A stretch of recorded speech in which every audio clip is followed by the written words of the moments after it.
Hello everybody, this is Dr. Novak again. In this video we're going to have an educational video, and this is going to be something nobody has ever taught you or even talked to you about or even writes about in books and everything else. What are we going to be dealing with in this video is physics, and we're going to be dealing with nucleation sites that we the hobbies create in our aquariums that gas off CO2. And because we do not understand physics, and no one ever explains to you the physics of how we do this and why our CO2 gets gassed off, I'm going to explain it to you in this video. So if you're interested, stay tuned.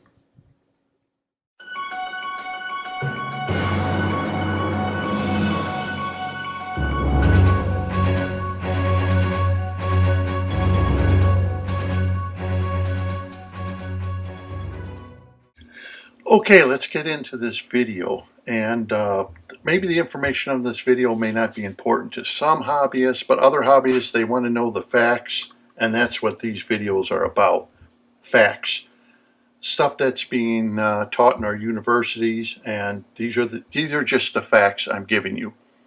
And you never really hear about the facts, you just hear about what people want you to know. There's a lot to know about CO2 because a lot of people have asked me about CO2. Can I explain it? Can I show what's being used? Because a lot of people are scared of using CO2, and there's no reason to be scared to use CO2.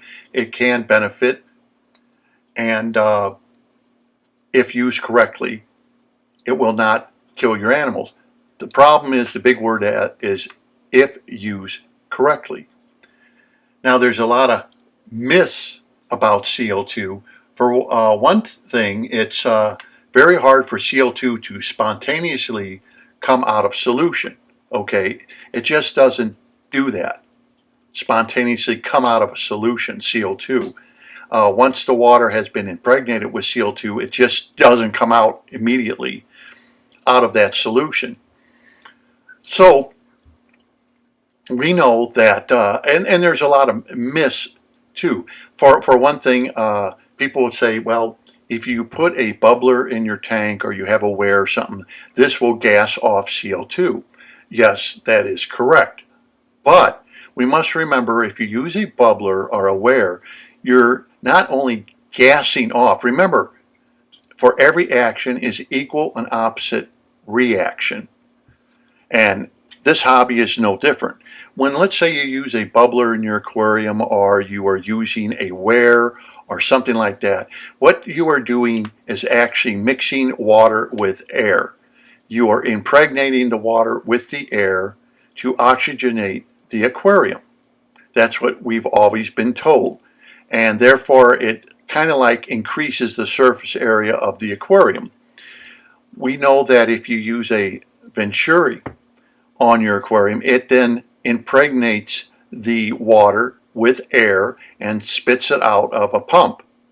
Or if you use an oxygen reactor, it will take the oxygen that's in the air, put it under pressure, then water is then introduced into the oxygen reactor, and you will then impregnate the water with oxygen. What's not told to you, and what I don't understand why people never bring it up too, is at the same time you're impregnating the water with oxygen, you are also impregnating the water with nitrogen. 78% of our atmosphere is nitrogen. So you're actually putting nitrogen back into your aquarium. You are also impregnating the water with CO2. Now, CO2 is at very low levels, at 409 points per million. It's very low levels of CO2, but you are still putting back in CO2 into the aquarium as you are releasing CO2. So as we see, for every action, there's an opposite and equal reaction. You are trying to make more oxygen in your aquarium, and in the interim, you are creating more oxygen, you are creating more nitrogen, and you are putting back CO2 into the aquarium. That's just the laws of physics. That's just the way it goes. We all learned that when we were children. For every action, there's an opposite and equal reaction. So no one ever talks about that you're putting nitrogen back into your aquarium, do they? But that's exactly what you're doing. Since only 20% of our atmosphere is oxygen, the other 78% is nitrogen. And then there's other gases in there that are included in our atmosphere that we breathe in. So you're putting in quite a lot of nitrogen back into your water too. Never told you. So when we talk about nitrates and we talk about people keep saying, well, plants need nitrates. Plants need nitrates. Yeah, well, if you're bubbling your aquarium, or if you have a skimmer, or if you're using one of those surface skimmers, you are literally impregnating the water with oxygen and nitrogen, and that is being squirted back into your aquarium. So that's why no one ever talks about it, but you have to remember that's physics. That is just plain old physics. And since 78% of our aquariums is nitrogen, you're putting it back into your aquarium. Now it can be used up by the plants. We also know that on an average, a normal aquarium carries between 2 to 4 parts per million of CO2. Like I said, it doesn't come out of solution very easily. There's some way you have to make it come out of solution. So for some reason, we got this mindset, I should say, that we need at least 30 parts per million of CO2 in our aquariums if you are using plants. And that is completely false. That is completely 100% false. That came about because that's when you start pushing the limit of CO2 to start going the other way of actually can start doing damage to the animal life that exists in the aquarium. Another thing, the more CO2 you pump into your aquarium, the more your pH is going to start dropping because of carbonic acid. And the more you start dropping the pH, the more dangerous it could be, because if you have a fatal pH swing, that also too can affect your animal life and bacteria. Okay, stabilization is the key element here. As I have said in my videos, I use CO2, but it's nowhere near the 30 parts per million. You don't have to bring it up to 30 parts per million. This is because once you bring it up that high and you're using a drop checker, drop checkers do not, I repeat, do not act instantaneously to tell you how much CO2 is exactly in your tank every minute of every second. It may tell you what the CO2 was in your tank an hour ago, but not at that exact minute. So if your CO2 gets out of hand, and which we have heard, disaster can happen to the inhabitants. We have heard stories of that. If you want to use CO2, and a lot of people would like to use CO2, but they're scared of using CO2, it's because these drop checkers are very inaccurate. What you need is a CO2 test kit. There are different makers out there that make these test kits, like Lamont, for example. There are some other makers who make CO2 test kits. They're not cheap. You're going to spend at least $50 or more on a test kit to actually test the CO2 out of your aquarium water to get a reading of what it is at that time and minute. What plants need is just enough CO2 that you're pumping in CO2. Now, we already know it's between 2 to 4 parts per million. To keep it at that 2 to 4 parts per million at a constant, or if you raise it a little bit higher, as I've said, even 7, 8 parts per million, that's good enough. The plants will still photosynthesize. They're still going to make purling. We all understand that plants purl when the oxygen level of the aquarium water related to temperature comes to an equilibrium. Then they begin to purl. Only when oxygen levels are at saturation point of that temperature. then your plants will do it. We know that as we see in aquariums, it's almost like people take pride in how many bubbles they have on their plants. For what reason, I don't know. This doesn't mean the plant is not photosynthesizing, because we know for a fact several hobbyists who do not use CO2 grow plants, they just grow slower. That's it. They just grow slower. And this is a fact.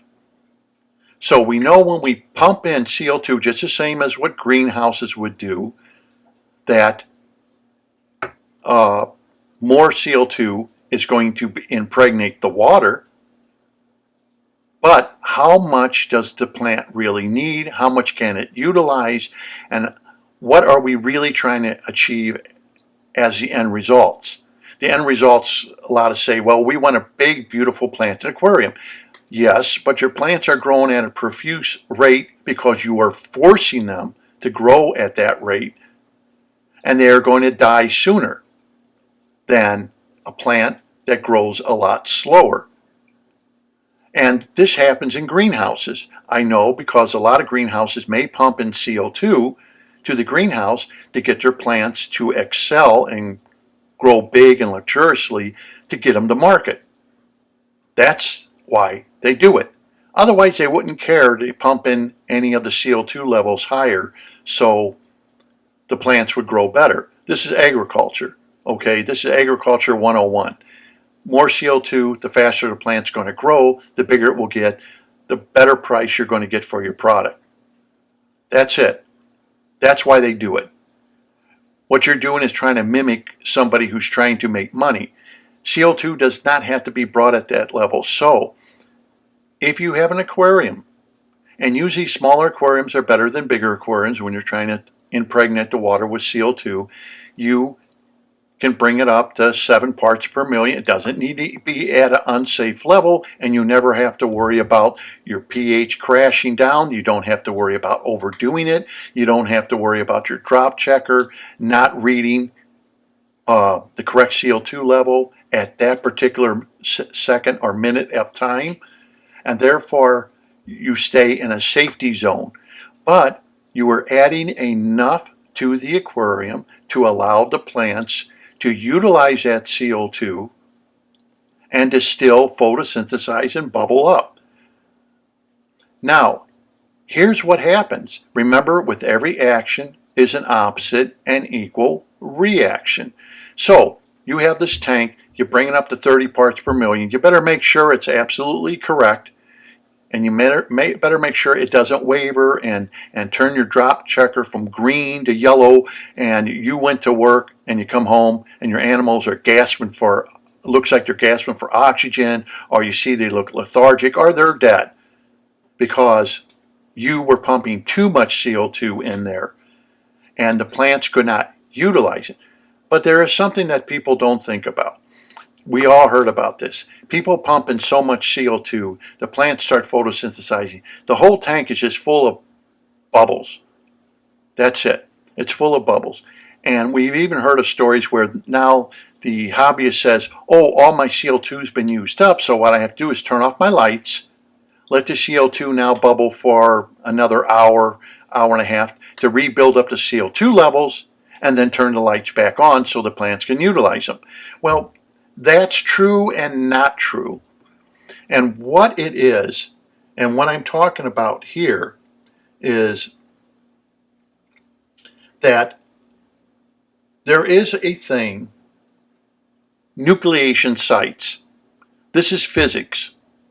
So as a plant starts developing microbubbles and they get profuse, there's no reason for a plant to profusely have these microbubbles, but some reason hobbyists love that, thinking that their plants are really, really working hard. What are they so scared of? Do you want your plants to grow fast? Okay, fine. It's your money. You do what you want.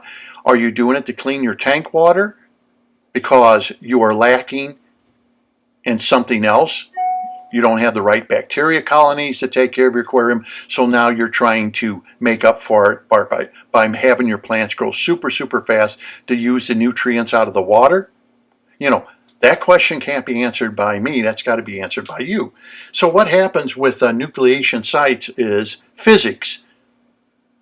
Now, when you got an aquarium and it gets full of these little bubbles, these are called nucleation sites. These nucleation sites help push CO2 out of the aquarium. And I'll give you an example, is you take a bottle of pop, and a bottle of pop is sitting at about 3 atmospheres, okay? And we all know that a bottle of pop is at 3 atmospheres, and the soda is impregnated with CO2. But we know the top part where it doesn't have soda, we know that's at 3 atmospheres. So we know it's in equilibrium with each other. What we know for a fact, if you take a bottle of pop or whatever and you shake it up, you create what is called nucleation sites. These sites are of oxygen. Okay, there's 2 things you can do for this test if you want to do it. After you shake it up, open up the bottle, and you see that soda will squirt all over the place because you created these nucleation sites inside the bottle that will then have a reaction of opening up the bottle or a can of pop, and it squirts all over the place. But if you took that same bottle and you shook it up, and now you see the little bubbles on the side, and you knock those bubbles out so they can all go back into the void that's above the soda, then open it up, guess what? Soda doesn't squirt all over the place because you now have released all those nucleation sites on the sides of the soda bottle that force the CO2 and soda out of the bottle. This is physics.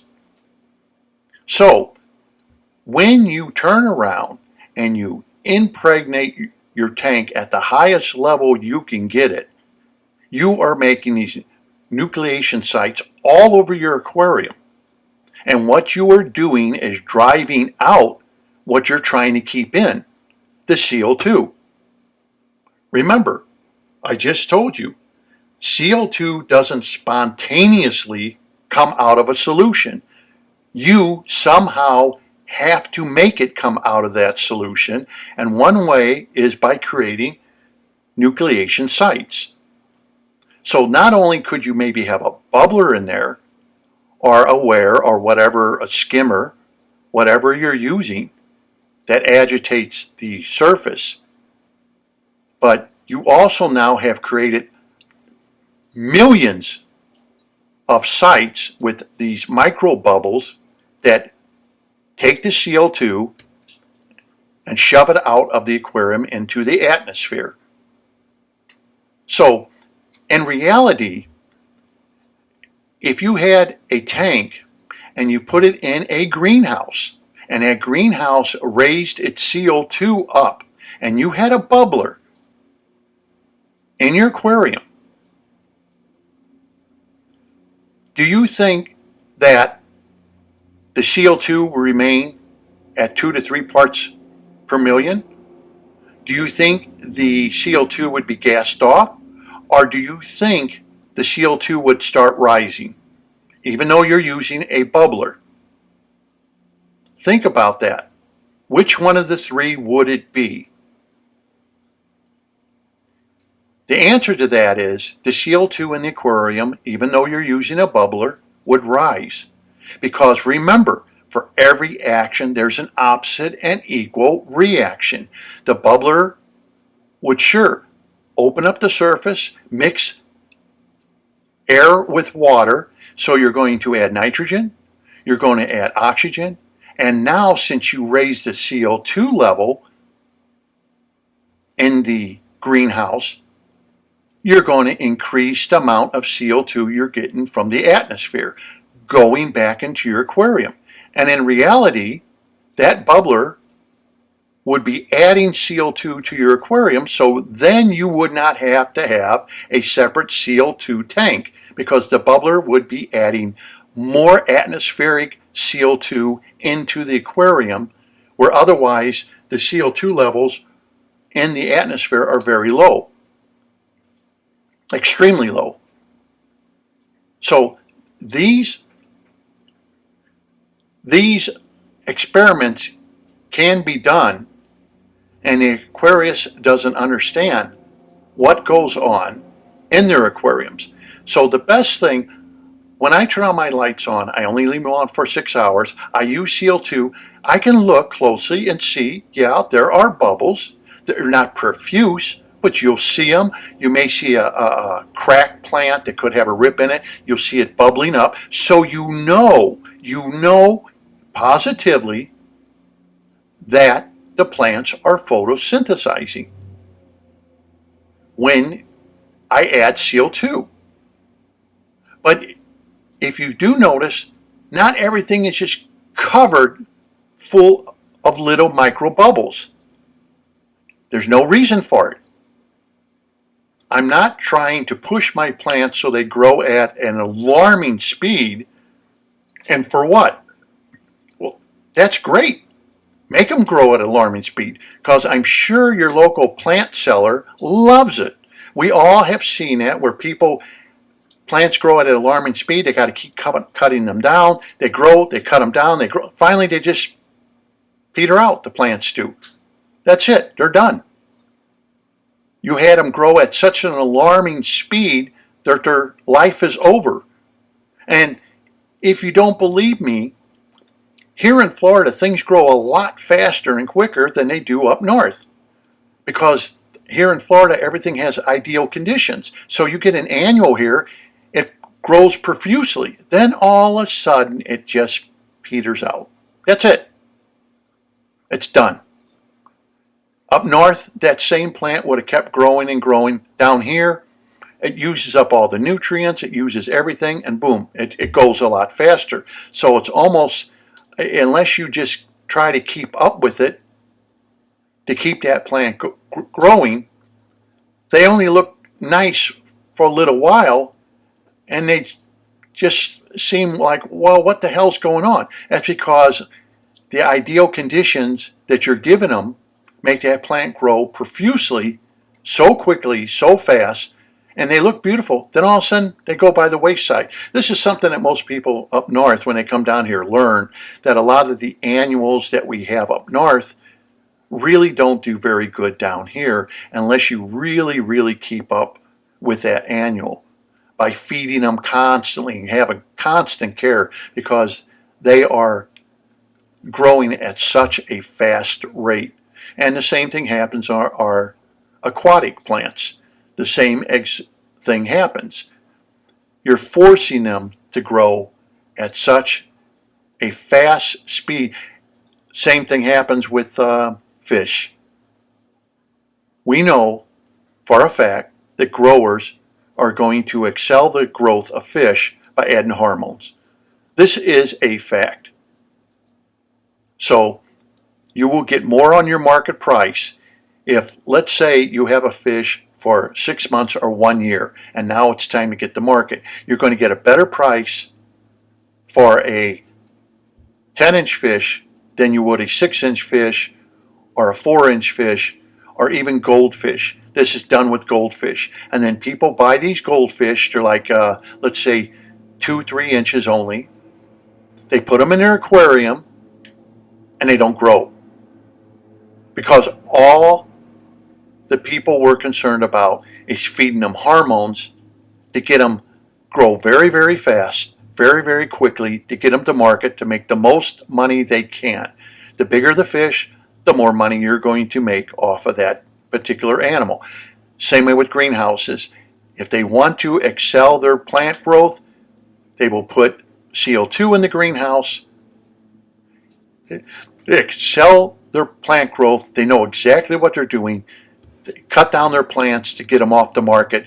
Hurry up and do another crop. And this is, when I say plants to market, this could be a lot of different plants. You're not just thinking of, a lot of plants just think, oh, plants that you get like geraniums. Oh no, No, there's other plants like roses and everything else that greenhouses grow to get them into market very, very quickly. Because the faster they grow, the bigger they grow, the more money they're going to make when they get them off to the market. And like in Illinois, you got, grist greens and stuff like this that they take their product to. And let's say they're growing carnations, for example.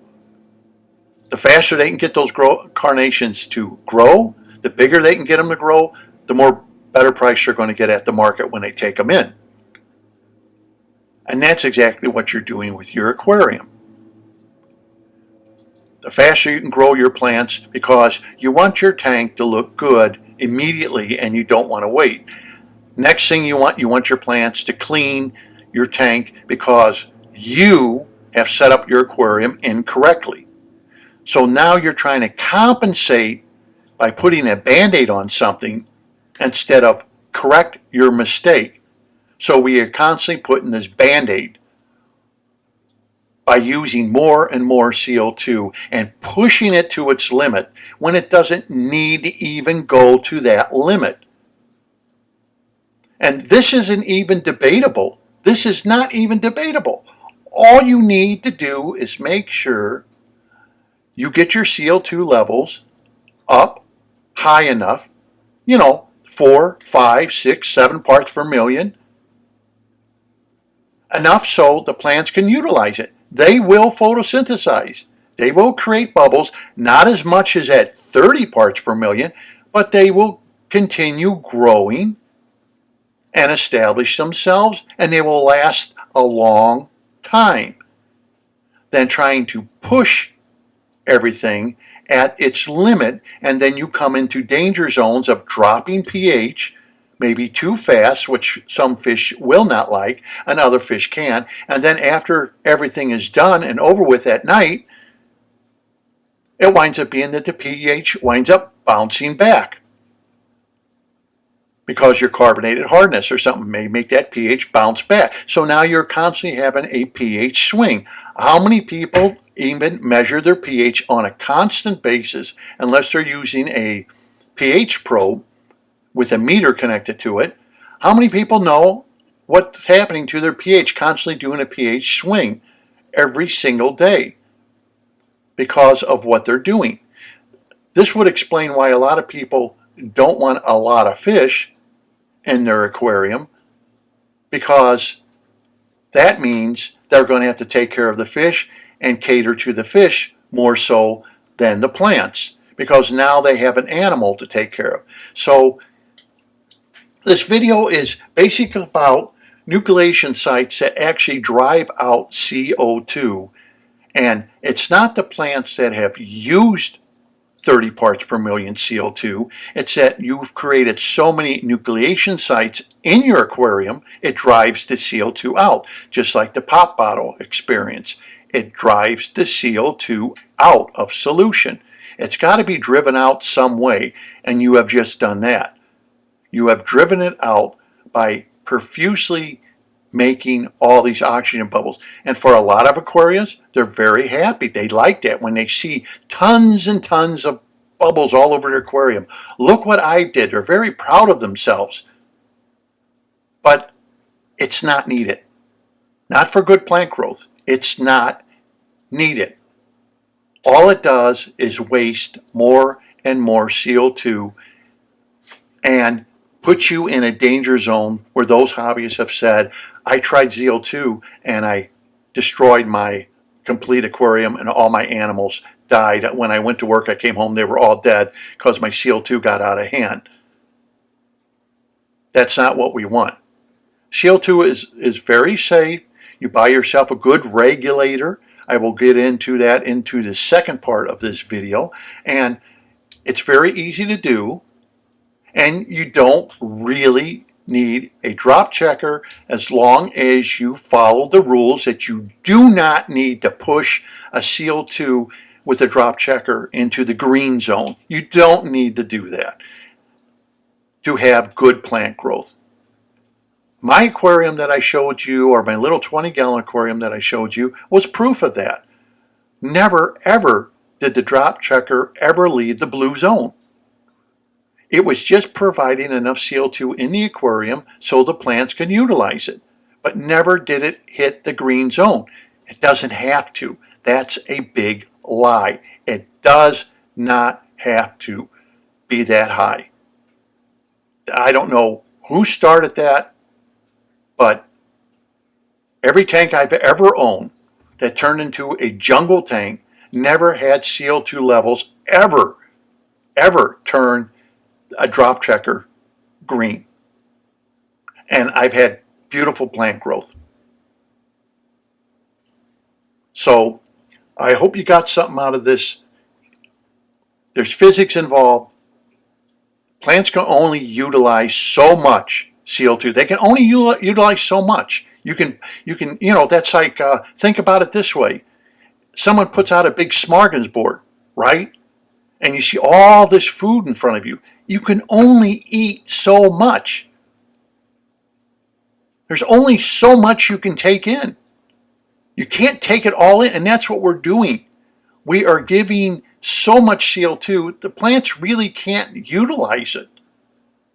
And then, before you know it, they are so profusely bubbled up and everything, we are actually driving out what we're trying to put in through nucleation sites. Not that the plants are using it at that rate, they're just driving the CO2 out of solution. Because remember, spontaneously CO2 does not come out of solution. We have to make it come out of solution. So I hope you got something from this video. I hope you learned a little bit about the laws of physics and what really is happening in your aquarium, which is, once again, never told you. Some people may say, so what? The information you just gave us is so what? Well, this is an educational channel, and now you're that much knowledgeable in what is happening into your aquarium just because of the fact now you have learned something that is never told to you. And I hope everybody understands that this is an educational channel. It is not just to hand you a bunch of bull. We are trying to get educated so we can stop doing the same mistakes repetitively. Okay? That's all this is. Though the information may not be that important to you, it's still information that you should know. Anyhow, until next time, this is Dr. Novak. Thank you for watching.